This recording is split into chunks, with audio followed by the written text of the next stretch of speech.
Praise the lord. Good morning. మన ప్రభువును రక్షకుడైన యేసుక్రీస్తు పరిశుద్ధ నామంలో యేసుతో అనుదినము అనే ఈ పరిచర్య ద్వారా ప్రతి దినము దేవుని యొక్క శ్రేష్టమైన పరిపూర్ణమైన దేవుని యొక్క వాక్యాన్ని వింటున్న మీ అందరికీ నా హృదయపూర్వక వందనములు. నా ప్రియ సహోదరి సహోదరుడు, చిన్న ప్రార్థన చేసుకుందాం. అందరూ తలలు ఉంచినట్లయితే. మహాగణుడ, పరిశుద్ధుడైన మా తండ్రి, ప్రేమగల దేవ, మహోన్నతుడా, ఈరోజు నాయన ప్రభా నీ కుమారులుగా నీ కుమార్తెలుగా నీ వాక్యం కొరకు నాయన ప్రభు చూస్తున్నాము. ఈరోజు మీరు మాతో మాట్లాడుతున్న ప్రతి మాటను మా యొక్క హృదయంలో నాయన ప్రభు భద్రపరుచుకొని నీ వాక్యానుసారమైన జీవితంలో మమ్మల్ని మీరే నడిపించండి అయ్యా. ఎవరైతే ఈరోజు నాయన ప్రభా పుట్టినరోజులు, వివాహ దినోత్సవాలు నాయన ప్రభా జరుపుకుంటున్నారో వారి కుటుంబాలలో నీ మేలులతో వారిని తృప్తిపరచమని ప్రార్థిస్తున్నాం తండ్రి. ఎవరైతే అనారోగ్యులై ఉన్నారో ప్రభా ఇప్పుడే నాయన నీ బిడ్డలను ముట్టండి అయ్యా. ఏ గృహంలో అయితే అనారోగ్యులు ఉన్నారో ఇప్పుడే వారి మీద నాయన ప్రభా నాయన నీ చేతులుంచి తల మొదలుకొని అరికాల వరకు నీ రక్తాన్ని ప్రోక్షించి యెహోవా రాఫా ఇప్పుడే స్వస్థపరచమని ప్రార్థిస్తున్నాం తండ్రి. ఎవరైతే నాయన ప్రభా ప్రయాణాలు చేస్తున్నారో నాయన ప్రభా వారి గమ్యాలకు క్షేమకరంగా మీరే వారిని తీసుకొని వెళ్ళండి అయ్యా. ఎవరైతే ఉద్యోగ ప్రయత్నాలు చేస్తున్నారో చక్కటి ఉద్యోగాలతో నీ కుమారులను నీ కుమార్తెలను మీరే తృప్తిపరచమని ఈ మాటలు వింటున్న ప్రతి ఒక్కరిని పేరు పేరుని మీరే దీవించి ఆశీర్వదించి నీ ఫలాలతో నీ వరాలతో దీవించమని యేసయ్య పుణ్యనామంలో ప్రార్థించి వేడుకొని పొందుకొనిచున్నామా యెహోవా తండ్రి. ఆమేన్. God bless you. దేవుడు ఈరోజు మనతో మాట్లాడుతున్న మాట ఏంటంటే, దేవుడు మనకి స్వేచ్ఛ కొరకు, అంటే ఫ్రీ విల్. చాలామంది మనం ఫ్రీ విల్ కోరుకుంటాం. నేను స్వతంత్రుడిగా ఉండాలి, స్వేచ్ఛగా తిరగాలి, నా ఇష్టానుసారంగా ఉండాలి అనుకుంటాం. తప్పులేదు. స్వేచ్ఛగా ఉండటం వల్ల ఎవరికి వారు ఫ్రీ విల్గా ఉండగలుగుతారు, ఇష్టానుసారంగా ఉండగలుగుతారు. కానీ ఆ స్వేచ్ఛ వల్ల మనకేమవుతుందంటే క్రమశిక్షణ మనకు పోయి మనం విచ్చలవిడితనంగా తిరగటం వల్ల ఏమవుతుందంటే భ్రష్టులం అయిపోతున్నాం.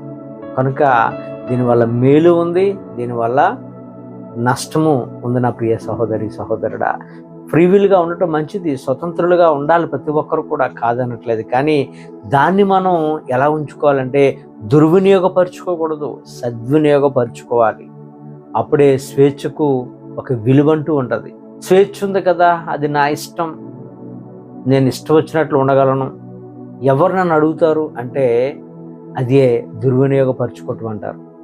స్వేచ్ఛ ఉంది కదా, నాకు ఇచ్చిన స్వేచ్ఛ కొరకు నేను ప్రభువుకి ఏదో ఒకటి నేను మంచి కార్యాన్ని చేయాలి అనే విధంగా మనం పూనుకుంటే అది ఒక మంచి కార్యాన్ని చేసినట్లుగా ఉంటుంది. కానీ స్వేచ్ఛ వల్ల మనకి రెండు ఉన్నాయి, అనర్థం ఉంది, అలాగే మేలు కూడా లేకపోలేదు. ఇశ్రాయేలుని దేవుడు ఐగుప్తులో బానిసలుగా ఉన్నప్పుడు వారు అక్కడ బానిసలుగా ఉన్నారంటే ఫరో చేతి కింద వారు నలగగొట్టబడ్డారు, శ్రమలకు తాళలేకపోయారు, చాలా ఇబ్బందులు పడ్డారు. ఎందుకంటే ఒక దేశంలో వారు బానిసలుగా ఉన్నారంటే వారికి స్వేచ్ఛ ఉండదు. ఫరో ఏది చెప్తే అదే చేయాలి.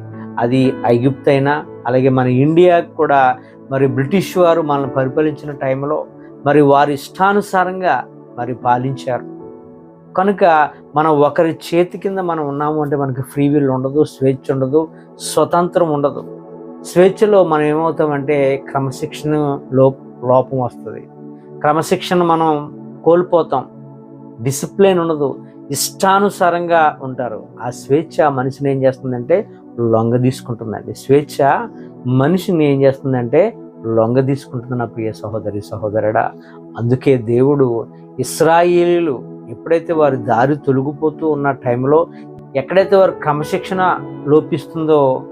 లోపించిన సమయంలో దేవుడు ఏం చేసేవాడంటే శత్రు రాజ్యాలకి వీళ్ళని అప్పగించేవాడు, వారు శిక్షించేవారు.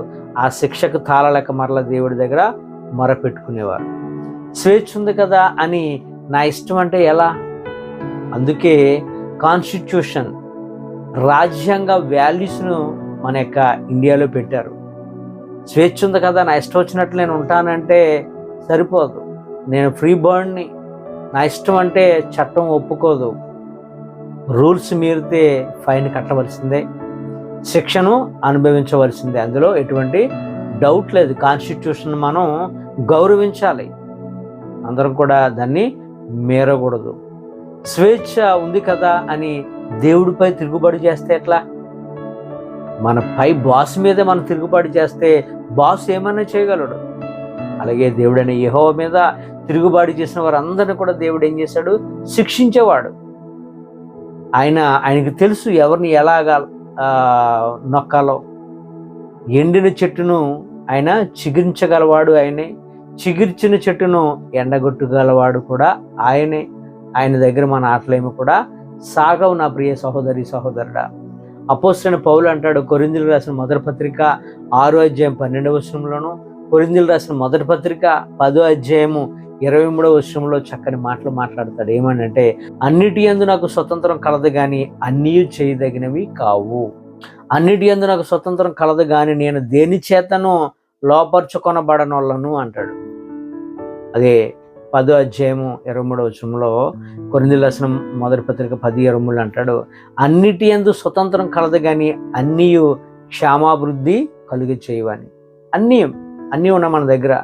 స్వేచ్ఛ ఉంది, స్వతంత్రం ఉంది, ఏమైనా చేయగలం. కానీ పౌలు భక్తుడు చెప్పినట్లుగా అన్నీ కూడా మనకి చేయదగినవి కావు. మనకు స్వతంత్రం ఉందని నేను ఇండియన్ సిటిజన్, నా నోరు నా ఇష్టం అంటే ఒప్పుకోదు. నీ నోరు నీ ఇష్టమైతే ఉండొచ్చు, కానీ నువ్వు ఎక్కడ ఎలా మాట్లాడాలో, ఏది మాట్లాడాలో, ఏది మాట్లాడకూడదో నేర్చుకోకపోతే ఏం జరుగుతుందంటే గొడవలు జరుగుతాయి, పనిష్మెంట్ వస్తుంది, శిక్షలోనికి వెళ్ళిపోతాం, జైలు పాలు కూడా అవే పరిస్థితులు వస్తాయి. ఫ్యామిలీస్ కూడా నా నోరు నా ఇష్టం అంటే ఫ్యామిలీస్ కూడా విడిపోతూ ఉంటుంటాయి. మనకు నోరుంది కదా అని మాట్లాడితే. ఏది చేయాలో ఏది చేయకూడదో తెలుసుకోవాలి. అప్పుడే మనం జీవించగలం మంచిగా. ఇచ్చిన స్వేచ్ఛను సరిగా వినియోగించుకోకపోతే ఏమవుతుందంటే ప్రాబ్లమ్స్లో మనం కూరుకుపోతాం. ఒక్కొక్కసారి మన బాసులు మనకి ఏం చేస్తారంటే కొంత స్వేచ్ఛను ఇస్తారు. ఆ స్వేచ్ఛను మనం ఎలా చేయాలంటే చాలా జాగ్రత్తగా కాపాడుకోవాలి. దాన్ని మనం ఎంతో గౌరవించాలి. ఉదాహరణకు దేవుడైన యెహోవా ఆదాముకు అవ్వకు స్వేచ్ఛనిచ్చాడు. ఏదైనా వనమునిచ్చి ఇందులో అన్ని మీరు తినొచ్చు, ఇందులో ఏదైనా చేయొచ్చు. బట్ కండిషన్, ఆ యొక్క మధ్యలో ఉంది చూసారా, మంచి చెడ్డలిచ్చు వృక్ష ఫలాన్ని మీరు తినకూడదు, తినొచ్చు ఏమవుతారు, చచ్చిపోతారు అని ప్రభు చెప్పాడు. దేవుడైన యెహోవా చెప్పారు. వారు ఏం చేశారు? ఆ యొక్క మాటను వారు మీరారు. ఆ తోటలోంచి వారు నెట్టివేయబడ్డారు. నా ప్రియ సహోదరి సహోదరుడా, ఎప్పుడైనా ఎక్కడైనా మనకి బాధ్యత ఇస్తే ఆ బాధ్యతను మనం చాలా జాగ్రత్తగా కాపాడుకోవాలి. సక్రమంగా చేసేవారిగా ఉండాలి. దానిని మనం క్యాష్ చేసుకోకూడదు. స్వేచ్ఛ ఇచ్చారు కదా, హక్కు ఇచ్చారు కదా, అధికారం ఇచ్చారు కదా అని మన ఇష్టానుసారంగా మన పై బాస్కి తెలియకుండా మనం ఏం చేసినప్పటికీ కూడా అది ప్రాబ్లంలోకి వెళ్ళిపోద్ది. జాగ్రత్త. స్వేచ్ఛ ఉంది కదా అని నా ఇష్టం అనొద్దు. మనము దేవునికి లోబడాలి. దేవుని ఇష్టంలోనికి వెళ్ళిపోండి. దేవునికి సరెండర్ అయిపోండి. ఆయనే మనకు సమస్తమును నడిపించే దేవుడు. స్వేచ్ఛ ఉంది కదా, నేను ఏమైనా చేయగలను అంటే అది వల్లదు. అన్ని పౌలు భక్తులు చెప్పినట్లుగా స్వేచ్ఛ ఉంది కదా, స్వతంత్రం ఉంది కదా, అన్నీ చేయదగినవి కావు. ఏది చేయాలో ఏది చేయకూడదో నేర్చుకోవాలి. నోరుంది కదని మన ఇష్టానుసారంగా కూడా మనం ఎప్పుడు కూడా మాట్లాడకూడదు. చాలా జాగ్రత్తగా ఆచితూచి మాట్లాడటం కూడా నేర్చుకోవాలి. ఈ కొద్ది మాటలు దేవుడు మనందరి జీవితంలో నెరవేర్చి ఎక్కడ ఏ లోపం లేకుండా ప్రభు మార్గంలో ప్రభు మనల్ని నడిపించును గాక. ఆమేన్. God bless you. దేవుడు మిమ్మలను మీ కుటుంబాలను బహుగా దీవించును గాక. ఆమేన్.